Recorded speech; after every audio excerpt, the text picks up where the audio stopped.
Kasmigo kuzometela Nzambe maboko. Bendela Nzambe maboko.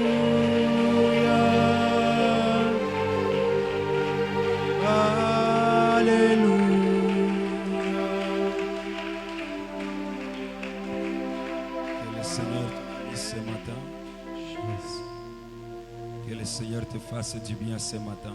Que le Seigneur se souvienne de toi. Père éternel, nous sommes là ce matin. Car nous croyons à toi et nous croyons aux choses que tu vas faire et accomplir ce matin. Car tu nous dis dans ta parole, tu nous as oint. Christ a été oint pour apporter la bonne nouvelle aux pauvres, pour guérir des cœurs brisés, pour apporter la restauration. Et ce matin nous croyons à toi, Seigneur, et nous croyons la restauration de nos âmes, que ça fait partie de l'évangile, Seigneur. Et nous savons que ce matin tu vas nous restaurer. En ce jour, nos vies seront transformées, nos vies seront changées par le nom puissant de Jésus. Laisse que ta faveur et ta grâce soient notre partage. Que ton Esprit Saint nous inspire et nous parle. Que ton Esprit Saint nous guide par le nom puissant de Jésus. Je bannis tout ce qui est de l'ennemi, tout ce qui est maléfique. Je le détruis au nom de Jésus. Car ta parole me dit, le diable, le voleur vient que pour détruire, pour tuer. Mais toi tu es venu pour nous donner la vie. C'est pour cela que je suis en train de prier. Et à travers la parole de ce matin, accorde-nous la vie. Restaure-nous par le nom puissant de Jésus. Nous avons ici prié. Amen. Est-ce qu'on peut acclamer pour le Seigneur?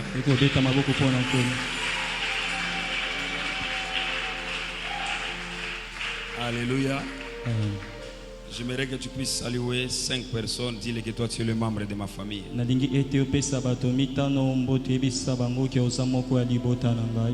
Comptez 5 personnes. Dis-le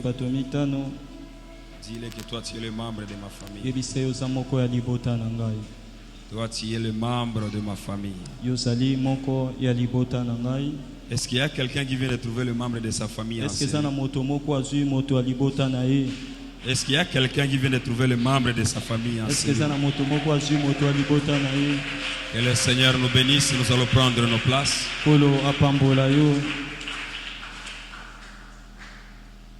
J'aimerais attirer votre attention. Et avec le message que nous sommes en train de partager ce matin,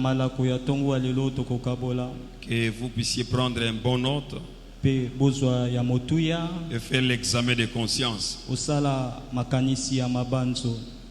J'ai au moins 4 ou bien 5 textes que nous allons lire.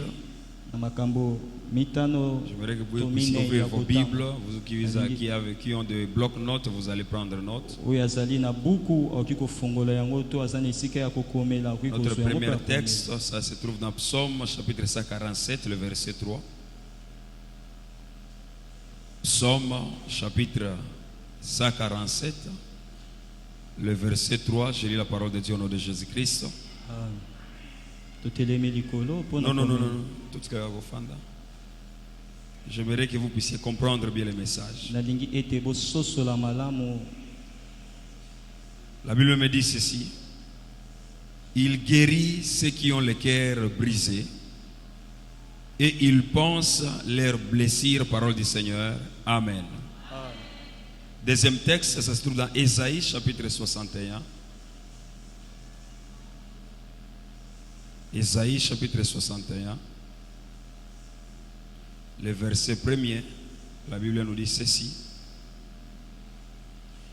L'Esprit du Seigneur, l'Éternel, est sur moi, car l'Éternel m'a oint pour porter de bonnes nouvelles aux malheureux. Il m'a envoyé pour guérir ceux qui ont le cœur brisé, pour proclamer aux captifs la liberté et aux prisonniers la délivrance aux paroles du Seigneur. Amen. Nous sommes dans Psaume chapitre 34. Psaume chapitre 34, le verset 19. Je lis la parole de Dieu au nom de Jésus-Christ. L'Éternel est près de ceux qui ont le cœur brisé, et il sauve ceux qui ont l'esprit dans l'abattement. Parole du Seigneur. Amen. Matthieu chapitre 11.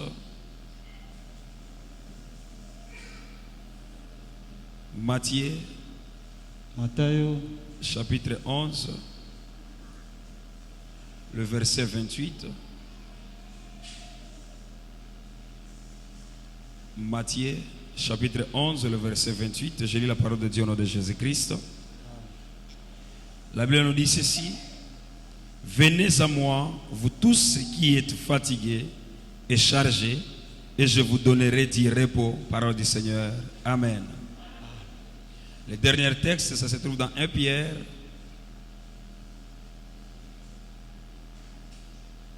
1 Pierre, chapitre 5. Chapitre 5, le verset 6 à 7. Je lis la parole de Dieu au nom de Jésus-Christ. Humiliez-vous donc sous la puissante main de Dieu, afin qu'il vous élève au temps convenable, et déchargez-vous sur lui de tous vos soucis, car lui-même prend soin de vous. Parole du Seigneur. Amen. Est-ce qu'on peut acclamer pour la parole de Dieu? Alléluia. Ce matin, je suis dans la joie de venir apporter la parole du Seigneur. Et je dis aussi merci aussi au Seigneur de votre présence ce matin. Ma prière est que le Seigneur vous bénisse et se souvienne de vous. Ce matin, je suis venu avec un message que j'ai intitulé ainsi: la guérison de blessures intérieures. La guérison. La guérison de blessures intérieures. Lobiko ya bapota ya kati. Lobiko ya bapota oyo ya motema ya kati. La guérison de blessures intérieures. Bokangolami ya bapota ya kati. Beaucoup de gens prient. Beaucoup de gens cherchent le changement, la délivrance de leur vie. Mais en réalité, ils n'arrivent pas à être délivrés et leur vie n'arrive pas à être changée. Parce qu'il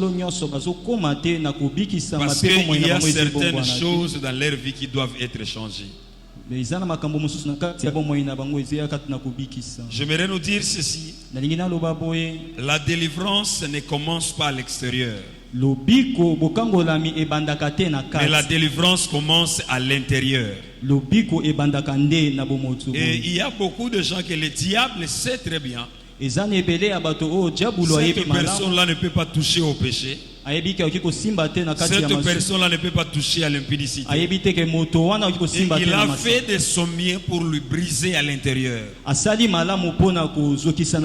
de son mieux pour lui blesser de l'intérieur. Et vous allez regarder et remarquer que cette personne-là, il va te dire que moi je ne peux pas, je n'arrive pas à pardonner aux gens. C'est parce que cette personne-là, il est blessé de l'intérieur. La définition de notre thème, nous allons le définir ainsi: la guérison de blessures intérieures est l'œuvre par laquelle Dieu restaure le cœur.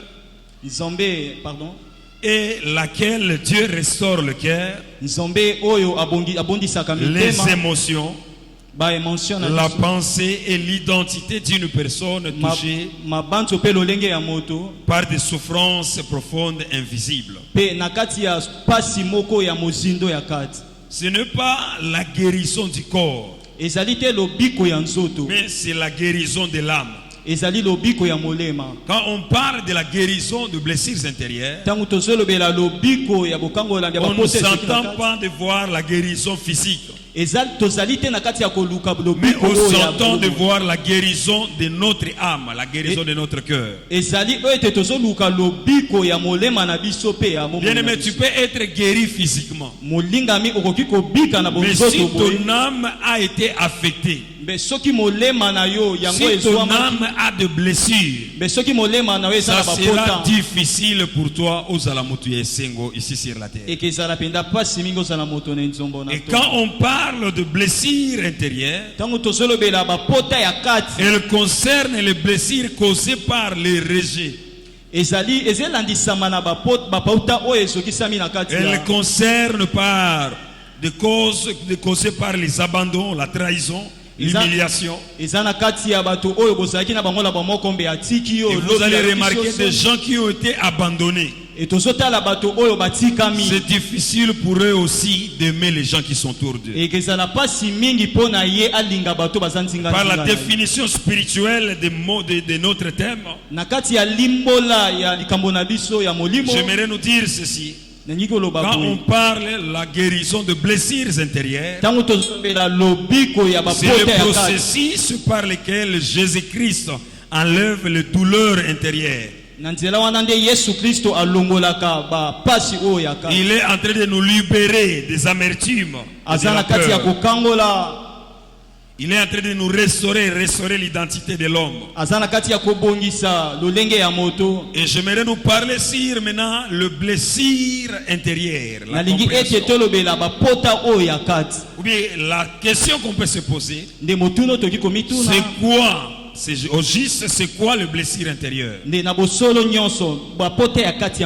ici nous allons remarquer, nous allons regarder les causes, nous allons remarquer les types. Et c'est quoi aussi de blessures intérieures? Le blessure intérieur, c'est une douleur profonde dans le cœur, dans l'âme ou les émotions causées par des expériences difficiles ou traumatisantes. Le blessure intérieur, ce sont toutes choses. Ce sont des moments difficiles que nous avons passés, qui nous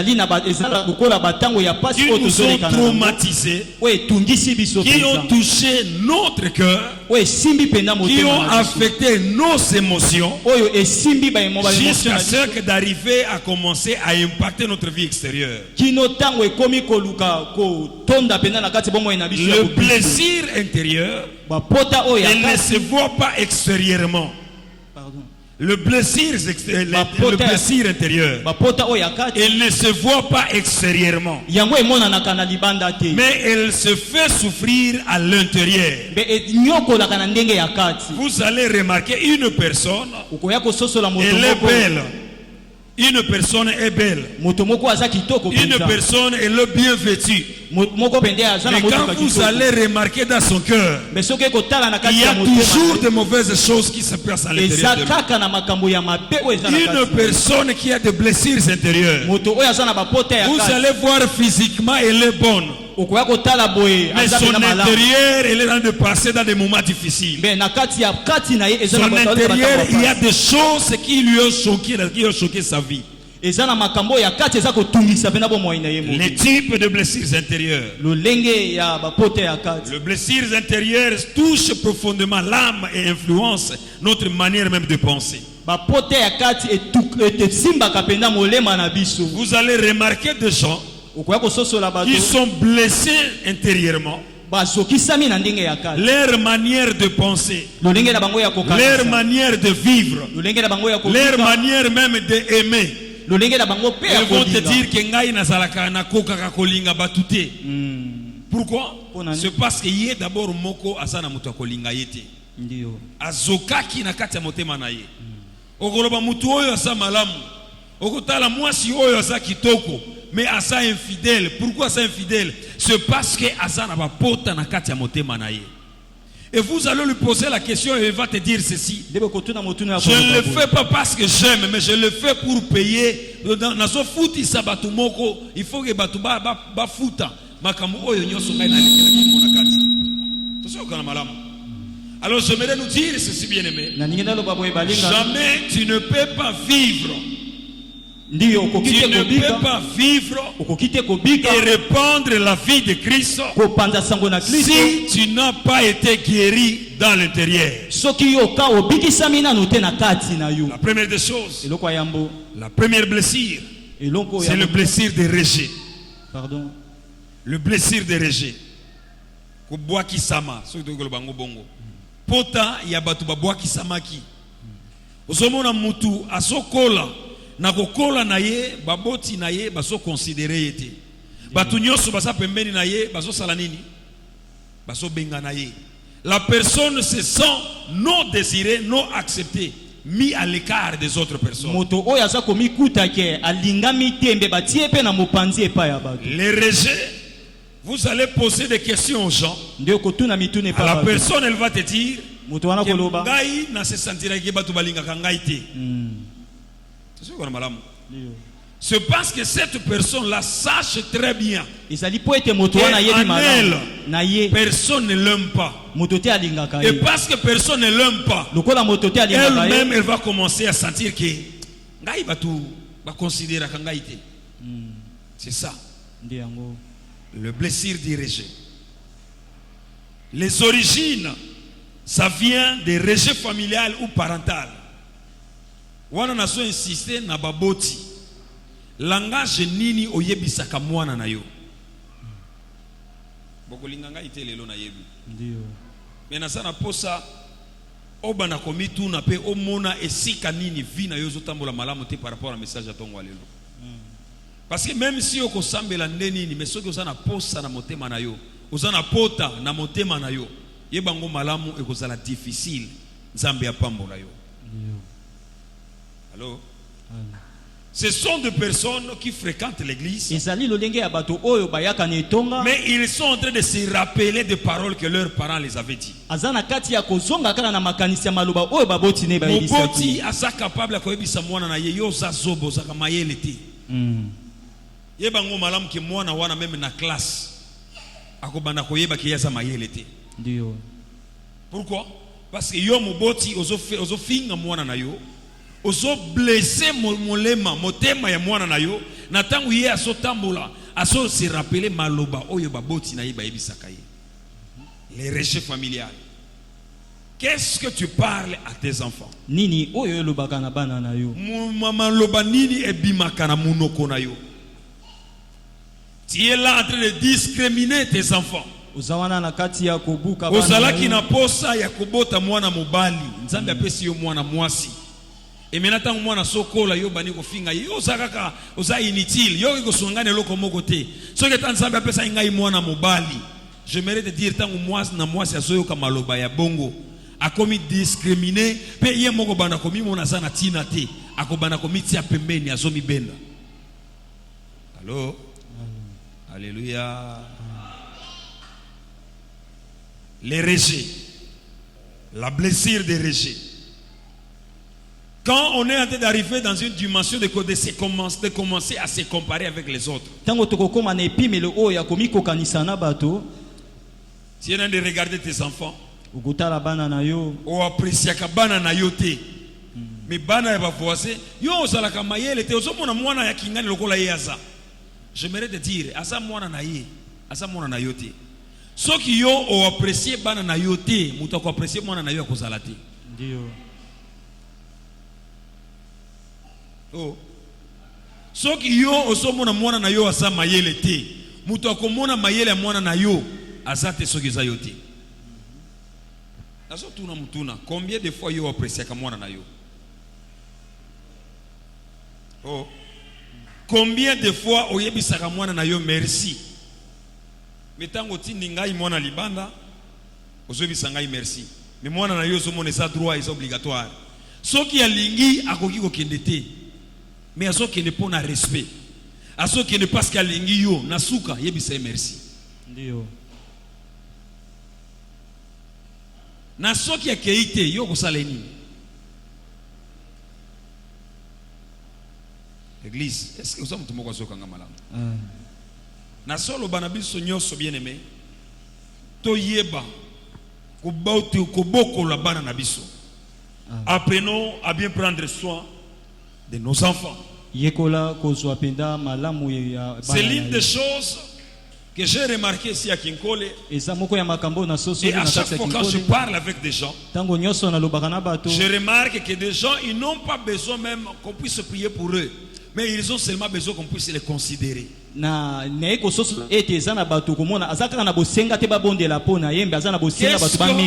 Qu'est-ce que la blessure de rejet ça fait quand nous sommes blessés, quand nous sommes rejetés? La première des choses, ça affaiblit l'estime de soi. Ça affaiblit l'estime de soi.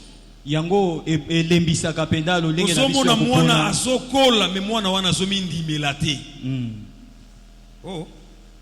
Soki na tuni ata yo moboti awa parce que yo pe okola ki na vie ya pasi osomo na vie na yo ozo considérer yango te osoloba makambu wana eza ya bango niveau wana eza ya bango. J'aimerais te dire bien-aimé, soki yo oza na kati ya Kristo Yesu niveau wana ya bango wana yo pe oza capable ya kokoma na niveau na bango wana. Alors tika ko se négliger, tika ko so mona ke yo okoki kokoma na niveau wana te. Bango ba yo soma mutuka nani alobaki ke yo ki soma mutuka te. Pourquoi? C'est parce que yo donc tu as le blessure de rejet. Osomi mona ke confiance na kati na yo eza lisusu te. Osomi ndimela lisusu te. Osomona ke yo ozaka wana ko ya ko accompagner bato. J'aimerais te dire à partir de lelo boya koloba ke yo oye na mokili ko ya ko accompagner bato. Mutu nyoso alobaka ke ngai na ye aona na sema mokili ko ya ko accompagner bato. Soki olandi de près asa mutu azana ba pota na kati ya motema na ye. Nani alobaki ke yo il faut dépendre toujours na bato. Alléluia église. Alléluia. Alléluia. La blessure de rejet et so pesa ba effet ya osomona mutu aso banga batu batika ye. La peur d'être abandonné. Et asaka kawana aso forcer kaka toujours ba relation. Asaka kawana komiti ya toujours et pas ya batu. Ndio osomona baso monela yo toujours. Est-ce que le message vient de passer? Alléluia. Nangaso yebisa yo ko développer relation sa malamu mais éviter komiti ya et pas ya batu. Batu bakubana komonela yo. Yo kaka wana zo kaka komitia naso banga bakotika ngai. J'aimerais te dire bien-aimé, soki mutu wana kotika yo akotika yo toujours. Et c'est pour cela vous allez regarder des jeunes aujourd'hui, ils ont cédé leur corps au péché parce qu'ils ont peur d'être abandonnés par certaines personnes.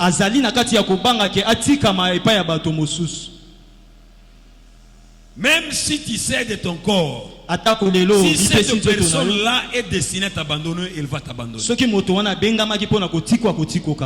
Il y a certaines choses que nous devons accepter dans notre vie. Sache-le bien que si tu as été rejeté, j'ai une bonne nouvelle pour toi. Christ a accepté le rejet pour que toi tu puisses être accepté.